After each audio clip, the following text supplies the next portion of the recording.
നമുക്ക് ആരോപണങ്ങൾ ചുമ്മാ ഒരു റൂമിനകത്തിരുന്ന് യൂട്യൂബർമാരല്ല ഇത് പറയുന്നത്. അവർ അച്ഛന് പൈസ കൊടുത്തപ്പോൾ അവർ അച്ഛനും കൂടെ ആ വീഡിയോക്കകത്ത് വന്നിരുന്നു പറഞ്ഞു.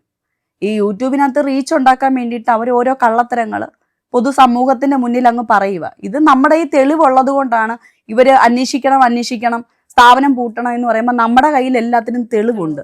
അന്വേഷണത്തിന് ഒരാൾ വരുമ്പോൾ ഈ തെളിവ് കണ്ടിട്ടാ പോകുന്നത്. അവർക്ക് എന്തോ ചെയ്യാൻ പറ്റും? ഇതെല്ലാം നമ്മൾ വീഡിയോ എടുത്ത് വെച്ചേക്കും. എല്ലാത്തിനും ഒരു ഇൻസ്പെക്ഷൻ ഒരാൾ ഇവിടെ വന്നാൽ പോലും നമ്മൾ വിസിറ്റേഴ്സിനകത്ത് ഇൻസ്പെക്ഷൻ ബുക്കിനകത്ത് എല്ലാം എഴുതിപ്പിച്ചിട്ടാണ് വിടുന്നത്. ആ വന്ന് കണ്ടിട്ട് എന്താണ് ഇവിടെ കണ്ടത് എന്ന് വരെ എഴുതി വെച്ചിട്ടാ. ഇൻസ്പെക്ഷന്റെ കാര്യം മൊത്തം എഴുതി വെച്ചിട്ടാ പോകുന്നത്. അമ്മമാരോട് സംസാരിച്ചപ്പോൾ നിങ്ങൾ കണ്ടു കാണും, അമ്മമാര് അവര് സംസാരിക്കാനെ കൊണ്ട് ഇൻസ്പെക്ഷന് വരുമ്പോൾ നമ്മളെ ആ ഭാഗത്തോട്ട് അവർ കൊണ്ടുപോകാറില്ല. അമ്മമാരെ എല്ലാം കാണിച്ചിട്ട് പറയും നിങ്ങൾ അങ്ങ് ഇറങ്ങിക്കോളാൻ പറയും. സ്റ്റാഫുകൾ പോലും അവിടെ നിൽക്കത്തില്ല, നിങ്ങളിങ്ങ് മാറാൻ പറയും. ഞങ്ങൾ ഇവിടെ നിൽക്കും. അവർ അമ്മമാരോട് സംസാരിച്ചിട്ടാണ് തിരിച്ചിറങ്ങി വരുന്നത്. അമ്മമാർക്ക് പരാതിയില്ല, അവർക്ക് ആവശ്യത്തിന് ഫുഡ് കിട്ടുന്നുണ്ട്.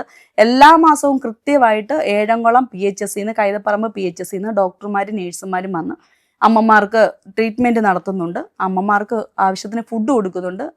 അമ്മമാരുടെ കാര്യങ്ങളെല്ലാം നമ്മൾ നീറ്റായിട്ട് നോക്കുന്നുണ്ട്. പിന്നെ എങ്ങനെയാണ് നമ്മൾ അമ്മമാരെ ഇവിടുന്ന് മാറ്റണമെന്ന് പറയുമ്പോൾ അത് സർക്കാർ കേൾക്കുന്നത്? ഓരോരുത്തരും ഓരോ യൂട്യൂബുകാർ അവർക്ക് റീച്ച് ഉണ്ടാക്കാൻ വേണ്ടിയിട്ട് നമ്മളെ അപകീർത്തിപ്പെടുത്തത്തക്ക രീതിയിൽ അവരങ്ങ് യൂട്യൂബിനകത്ത് വീഡിയോ ചെയ്യുക.